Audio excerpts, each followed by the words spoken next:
Plasticerne ne se limite pas qu'à la production de nos matériaux, puisque dans le cadre de ce projet, Plasticerne a été sollicité notamment pour s'approvisionner en matières premières, parce que le domaine de la plasturgie était un domaine qui était sous haute tension, et notamment dû à la pandémie, à la Covid-19. Nous avons eu énormément de mal à nous approvisionner en matières premières. Et c'est sans compter sur l'intervention de Plasticerne auprès de ses partenaires de confiance à l'international que nous avons pu nous fournir en 650 kg de biopolymères qui sont déjà disponibles sur le territoire. En termes de résultats, j'ai envie de dire que nos résultats sont concrets et positifs. Ici, vous est présenté un histogramme de l'efficacité de collectage en fonction des dispositifs de collecte.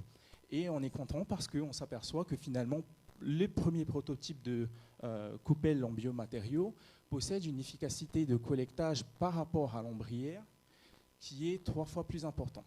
Et on observe également que notre coupelle en biomatériaux collecte jusqu'à 50% plus que la coupelle commerciale.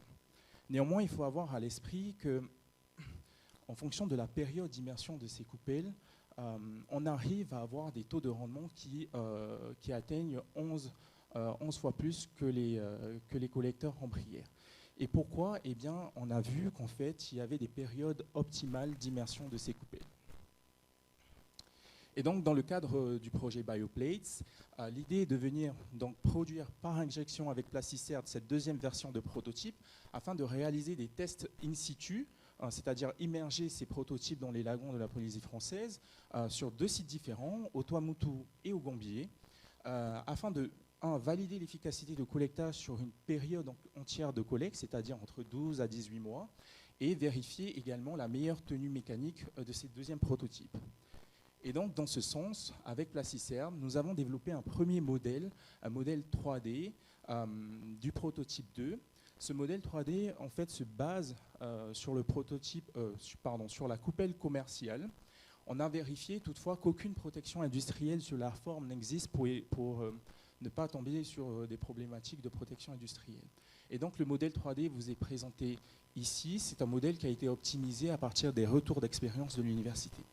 Et ce modèle a conduit à la mise en production d'un moule depuis septembre 2022 qui devrait être achevé dans les prochains jours.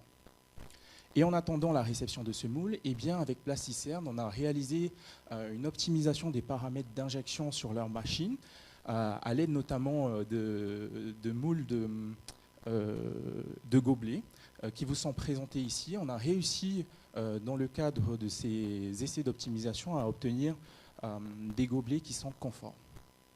Et donc, ce sont des résultats qui sont encourageants puisque cela traduit finalement, lorsque nous allons produire nos versions 2.0 des prototypes, un gain de temps sur la production. En termes de perspective, il faut savoir que le projet BioPlates a été sélectionné dans le cadre du programme Polynov. Et dans ce sens, nous espérons avoir un accompagnement en termes d'études de marché, en termes de montage de business plan, mais surtout d'avoir un accompagnement au niveau de l'appropriation de l'innovation avec les perliculteurs. En termes de retour d'expérience du dispositif RIP4, eh bien, il faut savoir que ce dispositif permet un enrichissement mutuel entre partenaires publics et partenaires privés, parce que je suis convaincu qu'en fait la vision entre la recherche et l'industrie est différente, mais elle est totalement complémentaire en fait. Et ce dispositif permet également à court terme de monter des projets avec une mutualisation des plateaux techniques. Par exemple, si Plasticerne ne nous avait pas partagé ces plateaux techniques, nous ne pourrions pas, à ce stade, développer ce type de projet. Et nous avons décidé de capitaliser sur ce dispositif. Et c'est dans ce sens que nous avons déposé, il n'y a pas si longtemps avec l'université, dans le cadre de RIP4, un projet BioFibers, qui vise finalement l'acquisition de moyens expérimentaux en termes de matériaux pour développer de nouveaux projets innovants dans le futur. Merci de votre attention.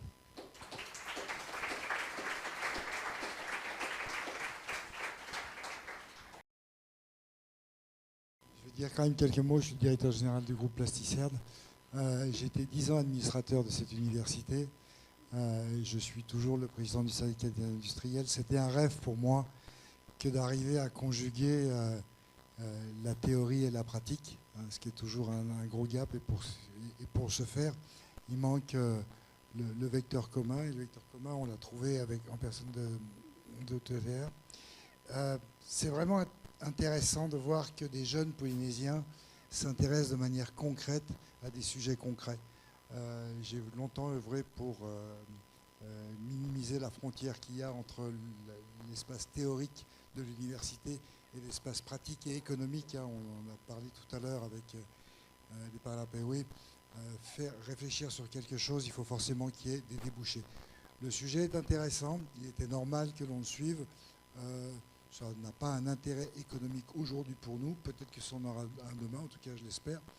Le prochain projet aussi, BioFiber, c'est quelque chose sur lequel je travaille depuis 10 ans.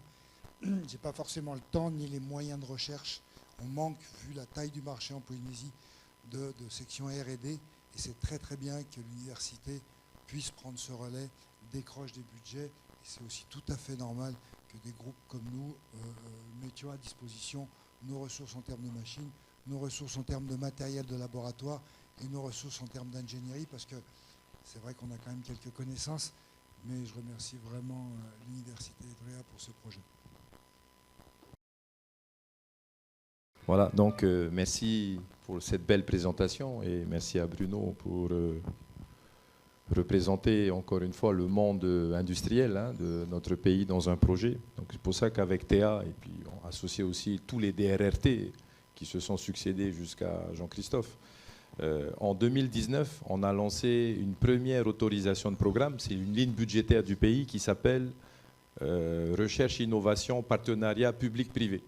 Et ça n'existait pas avant. Et donc en lançant sur les moyens du pays, mais bon, l'État faisait déjà beaucoup avec l'université, mais sur les moyens du budget du pays, nous avons inventé cette ligne budgétaire pour justement provoquer le lien entre la recherche académique et puis des étudiants, des doctorants, des chercheurs et le secteur privé. Et le projet qu'on vient de redécouvrir, en tout cas de voir une évolution magnifique, est un des fruits de ces premiers appels à projets. On est à la 3e saison et donc évidemment que tous les ans on souhaiterait que l'écosystème polynésien, l'écosystème de recherche polynésien soit soutenu pour continuer à créer du lien sur des dossiers concrets, voilà, qui n'ont pas forcément un intérêt économique, mais un intérêt suprême. La perliculture, qui est une des filières une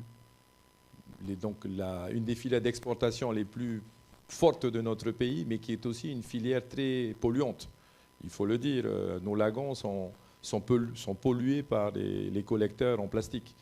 Et donc il faut une réaction, il faut une transition, il faut une perliculture durable. Il y a 2 sujets, je regarde Cédric, il y a le sujet des collecteurs plastiques et puis il y a le sujet de la ressource naturelle du collectage. Et on se rend compte qu'aujourd'hui, il y a de moins en moins de collectage naturel. Il faut réagir, sinon on va finir qu'avec des écloseries. Des écloseries qui sont plus du tout dans le même niveau de fonctionnement. Mais voilà, merci. Et puis les biomatériaux, nous on y croit, dans l'agriculture aussi, puisqu'il faut chercher à revaloriser de manière circulaire ce qu'on appelle des déchets, mais ce qu'on doit appeler comme matière première. La matière première agricole doit aussi être revalorisée en biomatériaux, et c'est le projet Fiber, évidemment. Et donc on vous invite à vous intéresser à RIP 4e saison, certainement. Et puis il y a un dossier RIP 3e saison. Je ne vais pas anticiper le jury qui doit se réunir bientôt. Voilà, Maruru. Merci. Je voulais juste intervenir parce qu'en fait, c'est une erreur de jeunesse, on va dire, mais effectivement, les projets BioPlate et Protocole étaient soutenus par la DRM depuis... J'ai oublié de le dire, c'est pour ça que je voulais les remercier pour ce soutien.